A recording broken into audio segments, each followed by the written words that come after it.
All right, folks, welcome back to the channel. So today we have another Colt on the table for review. And what is it? This is the Colt Defender in 45 ACP, as you can see right there. And it is a lightweight, identifying it as an aluminum frame. So what is the Colt Defender? The Colt Defender is the little tiny 3-inch barreled 45 ACP. I think these come in 9 also.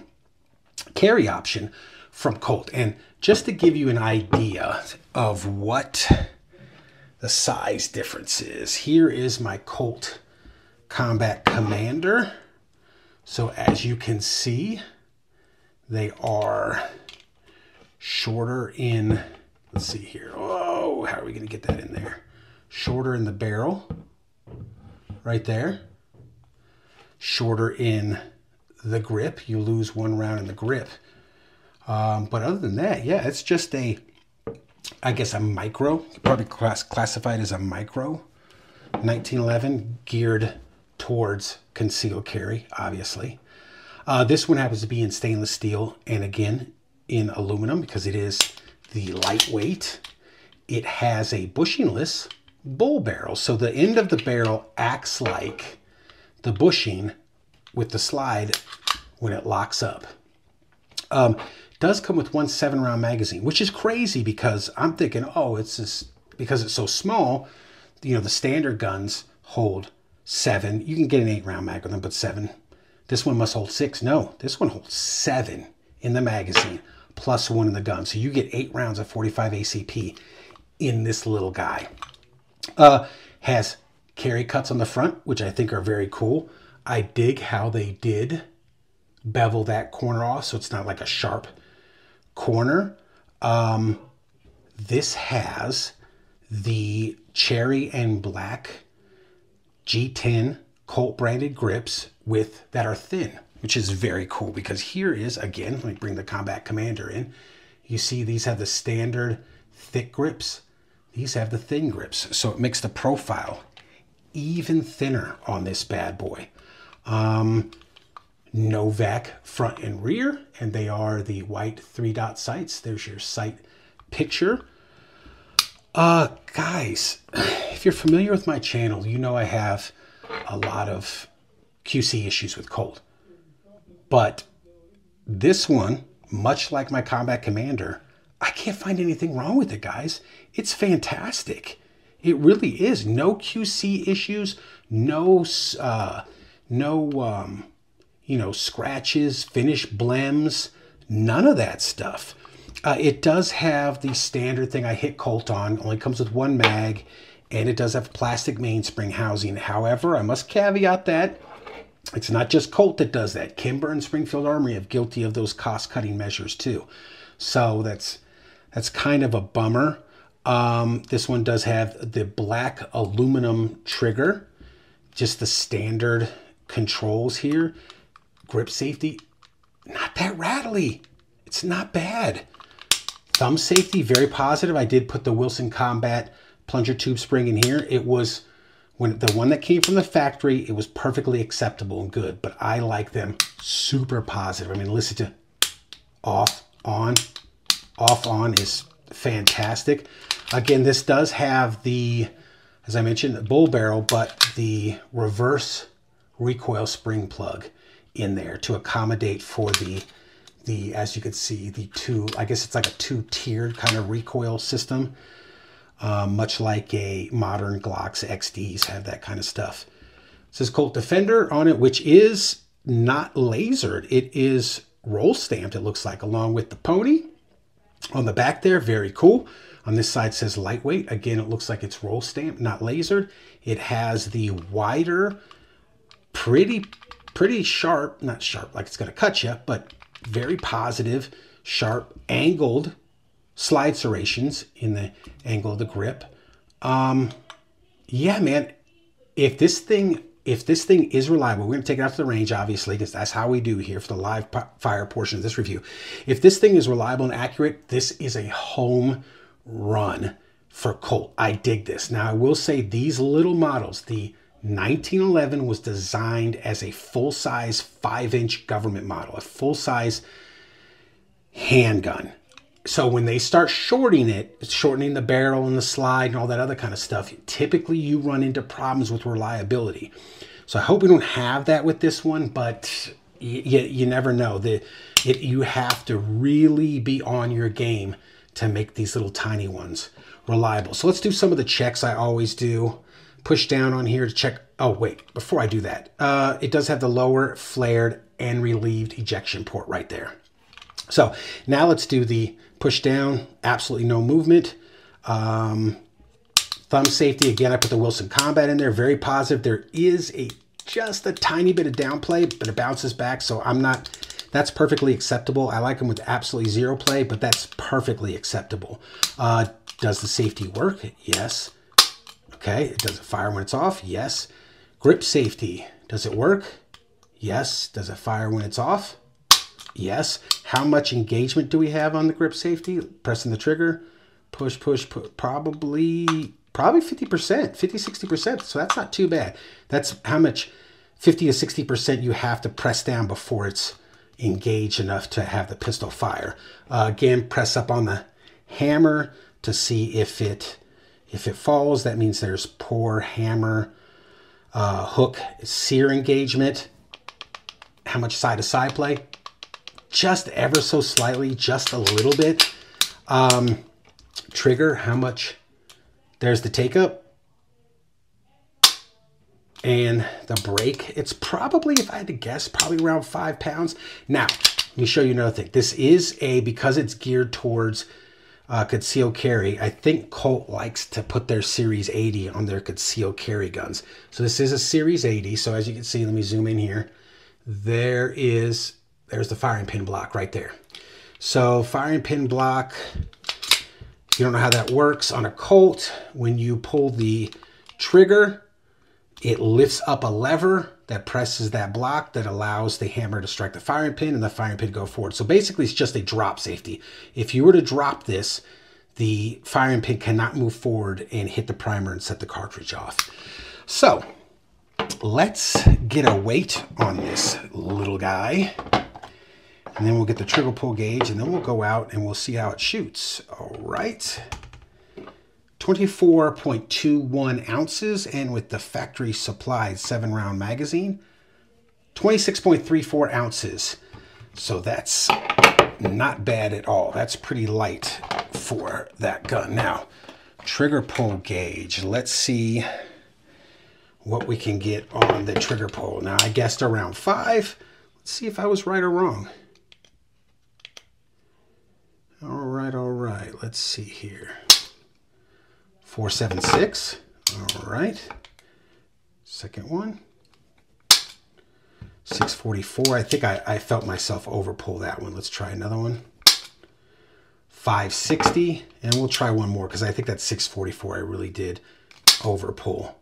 346. So it actually seems like it's kind of all over the place. But if I had to guess, if I had to average that stuff out, it's probably about 5. It breaks pretty clean. It's not bad. But again, Series 80, not known for being the best triggers because of that little, you could feel it lift the lever up. So here's your take up. You hit a wall. Then there's just a little bit. See that movement right there before the hammer moves? That's it pressing the lever up into the firing pin block. Then you pull the trigger and it goes bang. So that's kind of like that little grit, that little in between is kind of what people complain about with the Series 80. You know, I'm here or there. I take it or leave it. I could shoot it either way, but I would prefer to have it as a Series 70. But yeah, man, let's take it out and shoot it and see how reliable it is and how accurate it is. And if it turns out that it's not a stinker, man, this is going to be a win for me and Colt because they did a good job on this one. So let's get out to the range and just see how it shoots. All right, folks, so we find ourselves back out on the range for the live fire portion of this review with the Colt Defender in 45 ACP. We have 7 rounds of 230 grain blue bullet reloads. We have our C-Zone steel at about 20 yards. So we're going to stretch this little sucker out, see if we can actually hit the C-Zone steel from back here. So let's just fire it up, man. These are the first shots out of this gun. Let's just, fingers crossed, hope it works. So let's fire her up.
Okay, so I was going to do the accuracy portion, but yeah, hey, don't tear that up.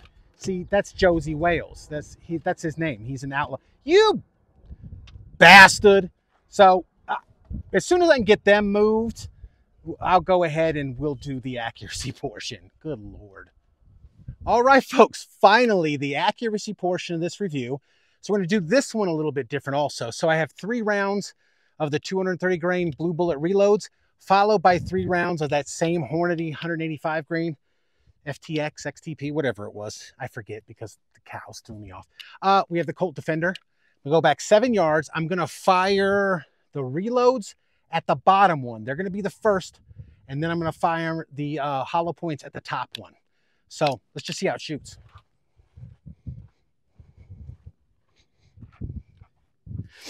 All right, here we go. Blue bullet reloads. Come on, baby.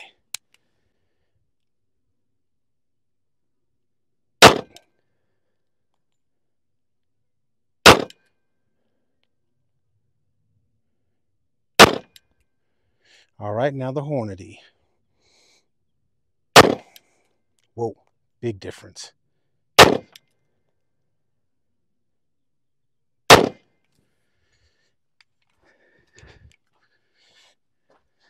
All right, folks.